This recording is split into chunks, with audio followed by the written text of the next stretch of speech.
there's a critique that's often been levelled against Israel by people such as General Petraeus, who have said, look, let's learn from America's mistakes in Iraq and Afghanistan. Israel doesn't want to occupy Gaza after this conflict. So we're left in a scenario where there are no solutions. Now, the war in Gaza is stuck in a lethal loop. Hamas says it won't release any more hostages until Israel stops the war permanently. But Israel won't even pause attacks until Hamas offers to release more hostages. And there is no sign that the UN can do anything to interrupt the cycle. After days of talks, nations at the UN still haven't come up with a resolution that they can all agree on. So is there any way out of this nightmare? Let's try to imagine a better future and then work out how we get there with Barak, who is a senior research fellow at the Henry Jackson Society. Good morning. Thank you for coming in. Thanks so much for having me. So first of all, I mean, we were talking to a correspondent in Israel earlier on, and he was saying the real problem is no one is looking at what happens the first day after the war. Do we have any sense of what Gaza after the war could look like, could be governed? How's it looking right now? I think something that's often overlooked is the character, the culture that has been fostered, because that would contribute to a future Palestinian state. When we talk about a two-state solution, it's quite remarkable that we see it in an abstract humanitarian manner, but we don't see it in terms of the strategic implications that it holds for the West. What type of state would it be? Would it be an Iran client state like Hezbollah in Lebanon or like the Houthis in Yemen?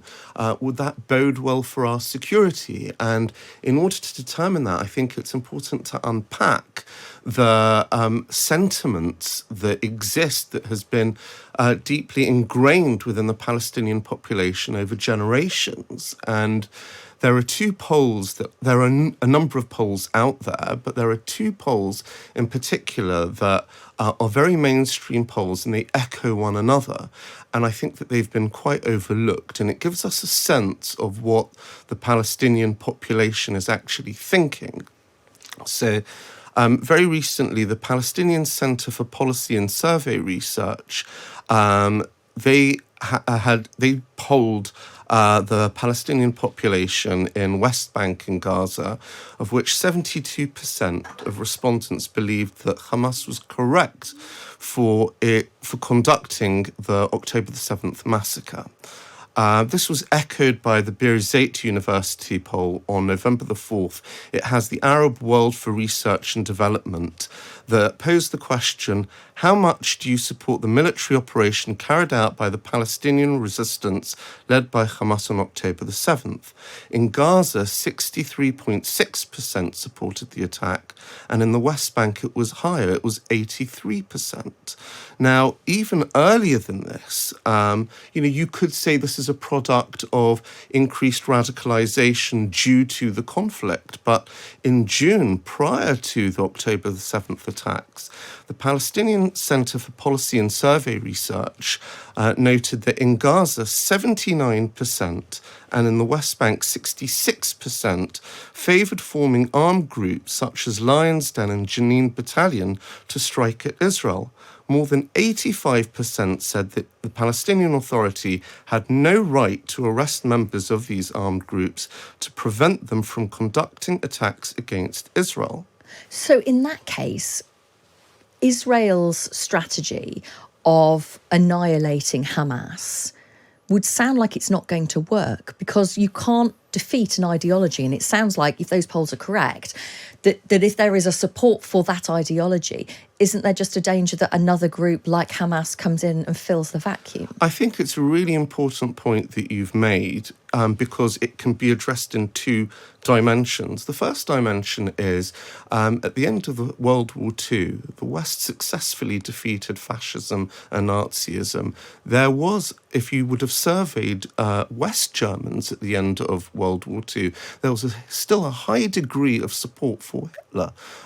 This was way after World War II had finished, but liberal ideology took root and thrived, it flourished there.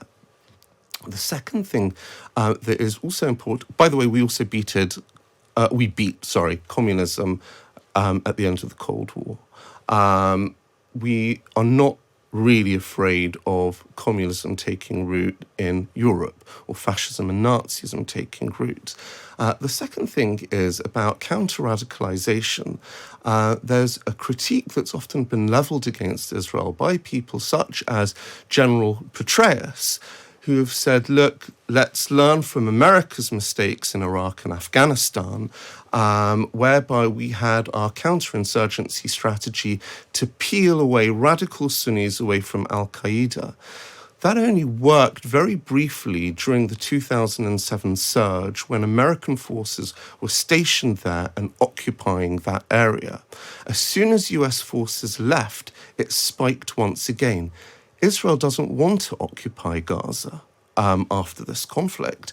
So we're left in a scenario where there are no solutions, and all this clever sophistry that is bounded about also constitutes disinformation, because I think that policymakers need to be realistic and may consider, okay, what happens if there are no effective policy prescriptions? What happens if a Palestinian state would be radicalized? And what happens if we're not able to de-radicalize them, even if the conflict wouldn't have taken place? By the way, just one last thing. There has never been a successful counter-extremism, counter-radicalization strategy ever implemented, whether it be domestically in the West or abroad, with all the expressions of winning hearts and minds. It's just never been successful. What about the role of, for example, the Palestinian Authority, which is seen as a more moderate political organisation? I think that the problem with statecraft is that we attempt to frame things in a way that fits our policy toolkit. So we are looking for an actor that exists in order to assume responsibility and take it off our hands. However, we conveniently overlook the fact that the Palestinian Authority it initially denied the October the 7th attack. Subsequently, it legitimized the October the 7th attack. And even prior, it had a culture. Abbas fostered this pay-for-slay martyrdom fund where it would pay the families of suicide bombers that were attacking Israel. So jihad is something which is very, very mainstream across the West Bank and across Gaza. And there doesn't seem to be a Palestinian local voice which has a lot of support that could responsibly assume this task. I mean, this is depressing because it just sounds like there is no solution there. Because one of the things that has come out since the October the 7th attacks is about trust. Neither side trusts the other side. Neither side feels at the moment that there is a way forward. So how do you cut a way forward? It just sounds incredibly depressing. It is incredibly depressing, and I think that policymakers sometimes need to look into the abyss and recognise the fact that there is an abyss. It's depressing in Afghanistan. It's depressing in Iraq. If I look across the Middle East, apart from Gulf states that seek to economically diversify, it's incredibly depressing. I mean, look at Lebanon. Iran has had this strategy of utilising its proxies to turn states into failed states or failing states.